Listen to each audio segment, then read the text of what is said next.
Hello and good morning, everybody. We're very excited to be here. Thank you, ExchangeWire, for having us on stage this morning to talk to you about how AI is shaping the future of programmatic advertising, but not without the human touch. Artificial intelligence has been a very recent hot topic ever since the general public have had access to it through their fingertips on ChatGPT. But for MIQ and also the programmatic industry, it's been here from the start. And actually, our tech teams, our data scientists, our traders have been harnessing the power of AI for years now to deliver excellent campaign performance. In our presentation today, we're going to take a closer look into how artificial intelligence combined with human talent can ensure that we can continue delivering campaign excellence, deliver more innovation, and then also solve some of our big industry challenges that we have. For those of you I haven't met, I'm James Parker, Head of Revenue and Growth at MIQ. And for me, AI has slowly started becoming a daily routine in both my professional and also my personal life. Just last week, frustratingly, I was trying to solve an Excel formula. And after a few failed attempts, I decided to copy and paste it straight into ChatGPT. And it was solved instantly. Again, to my frustration, because I like to see myself quite proficient in Excel. From a personal life perspective, I've used ChatGPT to create bedtime stories for my children. Sometimes I go to bed, I'm a bit tired, I'm a bit lazy after a long day of work. ChatGPT creates these wonderful stories, and I've been amazed personally how human-like the storytelling is. Enough about me. Joining me on stage today is Ruth, Jessie, our Head of Sales at MIQ. Ruth, for you, how has AI impacted you over the last 12 months? Well, you know me, I'm a proud dog mom, so I've used it to evaluate the macronutrients of kibble, just to understand which one's the best for my dog. I love him, and ChatGPT just helps me give him the best. And there we go, guys. So, we know AI has been a hot topic in the industry the last 12 months. Also within ATS, it's been coming up a lot in panels today. What we would like to do before we jump into the presentation is invite you all to be part of our myth-busting poll. So if I could ask you all to take your devices out and just get ready to scan the QR code. If you're sitting towards the back, you're going to have to zoom in a little bit. If you don't have the ability to scan the QR code for whatever reason on your device, let's put this URL into your browser as well. So we'll just give you another maybe 5 seconds before we jump in. Okay, I'm seeing lots of devices pointing at the screen still. I'm going to assume we're still getting there with the QR code. Okay, devices are going down slowly. I think that means people are getting ready. Are we good? Okay, let's get into the first question. We're going to have 3 questions today. The first one, how long has AI existed? What do we think?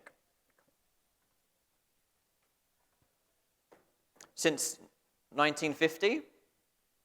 Since 1966? Or has it just started last year? What do we think? Okay, we've got 115 people responding, 127, that's great.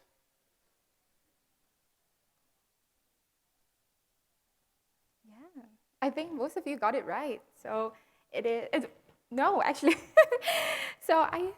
It's actually since the 1950s, so only 37% of you got it right. It was first developed by Christopher Shochet, who basically wrote a program to play checkers at a reasonable speed and complete it.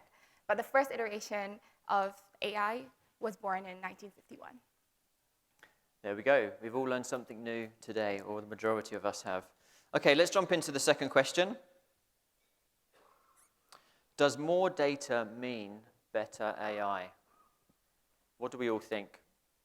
Yes, no, or maybe? We'll give you guys about 10 seconds.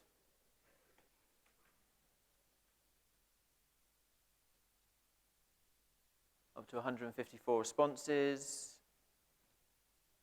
We're nearly there. Okay.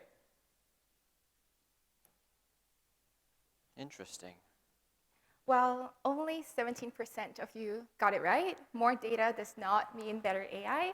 In fact, how clean the data set is probably one of the more higher indexing factors when it comes down to modeling. So a lot of times when we deal with data sets, a lot of them are clunky, they're not cleaned up, a lot of them are also missing data variables. And so the quality of data, how clean it is actually what makes the model work. And so having more data, if it's clunky, if it's not working, may not necessarily mean better results. Okay, it looks like we are all learning a lot of new things today. On to our third and final question, and actually this is my favorite one. Why do you think AI could replace human jobs? Are we ready? AI can perform tasks more efficiently and more accurately. Businesses often turn to AI to cut labor costs, or AI can perform tasks more efficiently and more accurately. What do we think?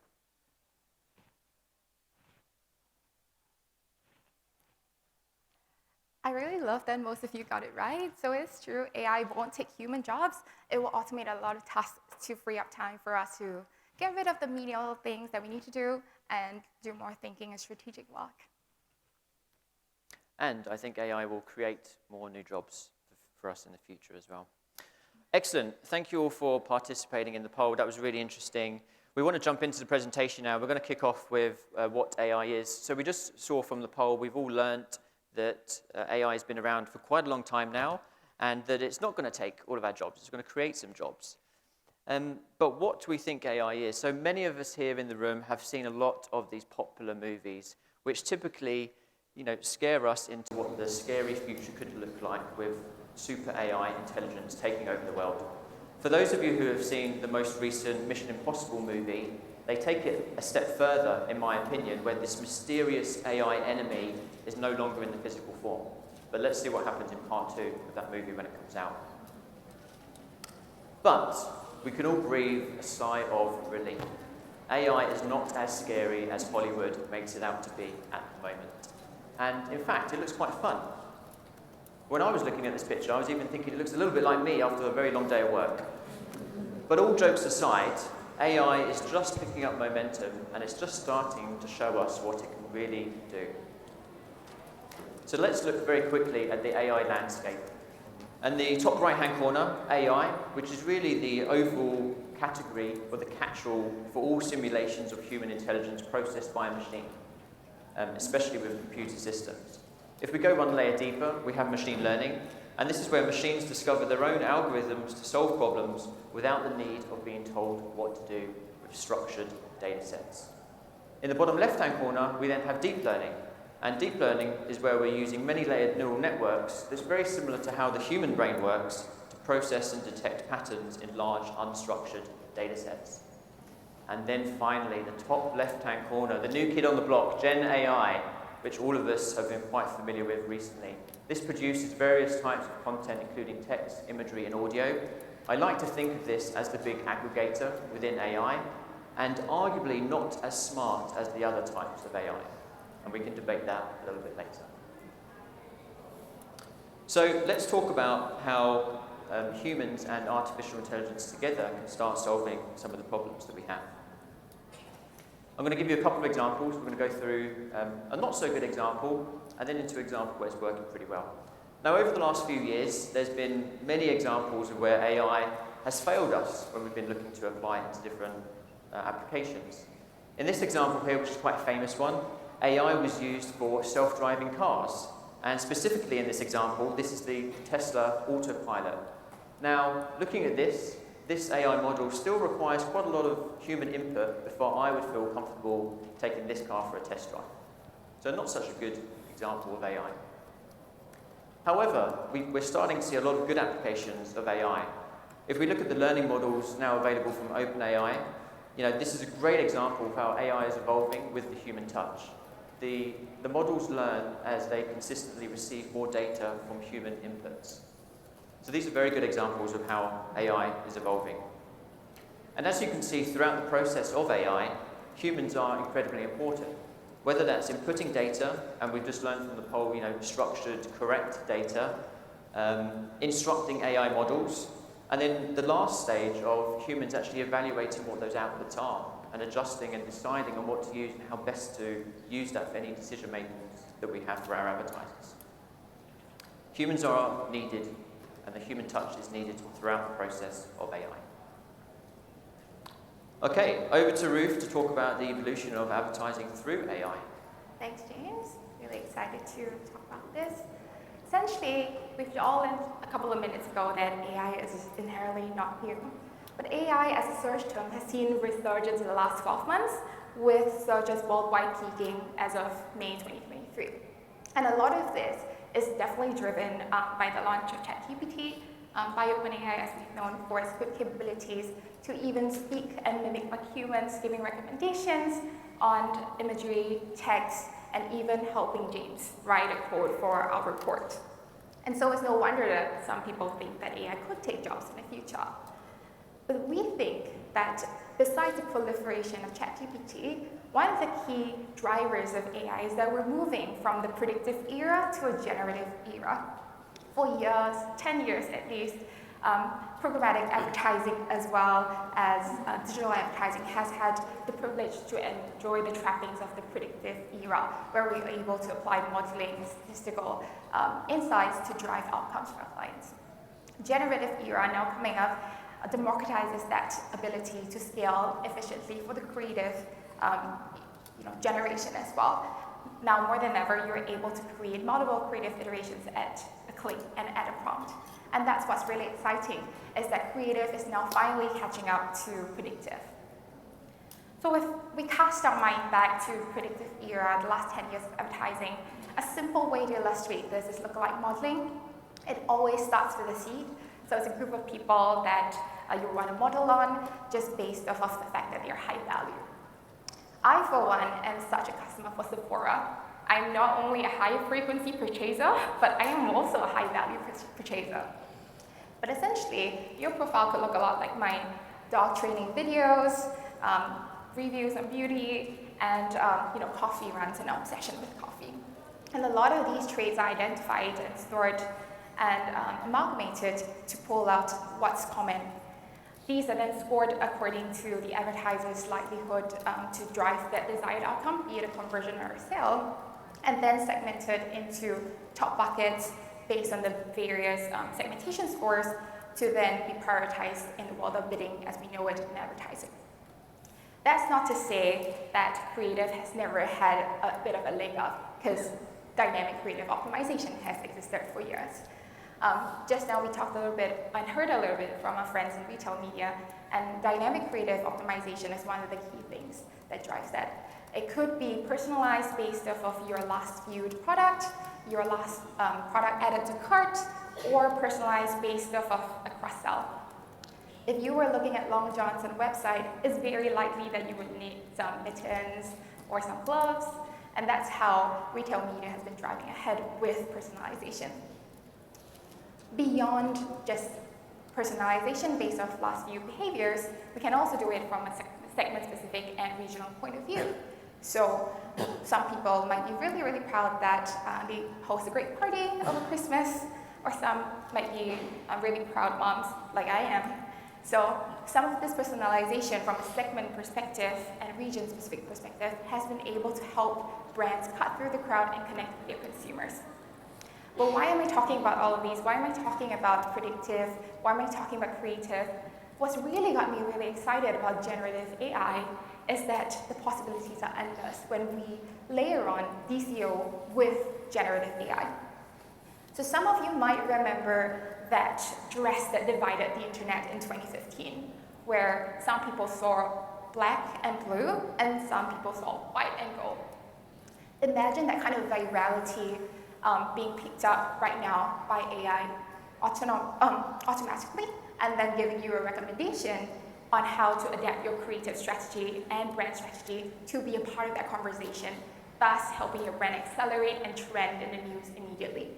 That is what AI can support us with. More than that, I was speaking with my lead data scientist the other day about this, and we talked about the use of synthetic data. Well, obviously, I'm not a data scientist, but I'll try to put this as elegantly as possible. So synthetic data is basically artificial data. It's created to mimic real-world events. And so it could be as simple as a random sampling of numbers across the country to get an indication of what the distribution of age and gender could look like. It could also be generative, where it's trained on a data set to basically predict how people are likely to respond or behave on an ad. What that means for us marketers, interestingly, is that we might be able to tell which creative will resonate with the audience even before we launch a single impression. So that's got to be really, really cool for some of our advertisers because of the cost saving that it's able to drive. Beyond all of these novel applications, we also talked about efficiency and scale and ability to do sophisticated A/B testing at large. And so instead of just working on a template and swapping out the elements like price or the last few products, we could also be looking at iterations of multiple types of templates to see what types of creative structures or colors or imagery at scale could appeal to your audiences. Now that's a world that's really exciting for me as a marketer. And so as we look to the future of digital advertising, we're really excited beyond just the applications on creative iteration and testing. There are some applications that we think Gen AI would definitely impact marketers as a whole. So the first prediction that we have is conversational experiences for planning and reporting. I, for one, always go to my business analyst to ask, how's my campaign doing? Is there something that I can do about this advertiser? What can we do to drive incrementality?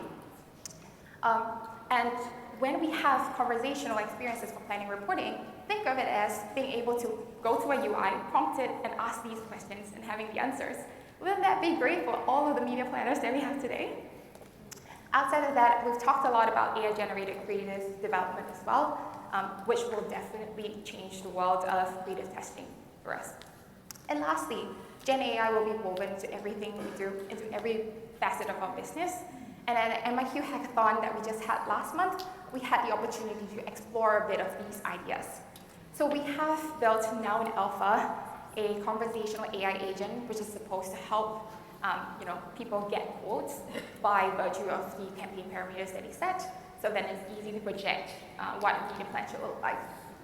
We've also built a smart visualizer that's going to build basically charts and creative ways of visualizing data by virtue of a prompt. So you don't really need to know how to do Excel or Tableau to get those pretty charts now. And lastly, we built a sales content discovery intelligence tool that allows for us to intuitively search for content within sales decks.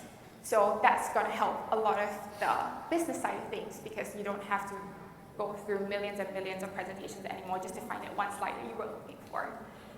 And those are just some of the cool things that we managed to do. Now let the video do the talking actually on HackIQ, which we managed to just host last month. I think the team had a lot of fun. That's what we like to do, hack stuff together. All right, hopefully you've all enjoyed our short presentation on AI today and how it's shaping the future. Just to leave you with a couple of final thoughts then. AI is here to stay. It needs us as much as we need it. Treat it well with good data, good inputs, and it will treat you well in the future as it advances. Love AI and it will love you back. And on a more serious note,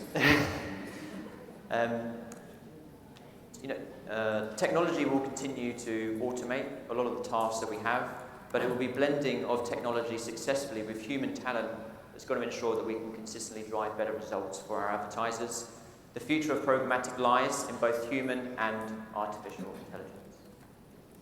Thank you for your time. Thank you.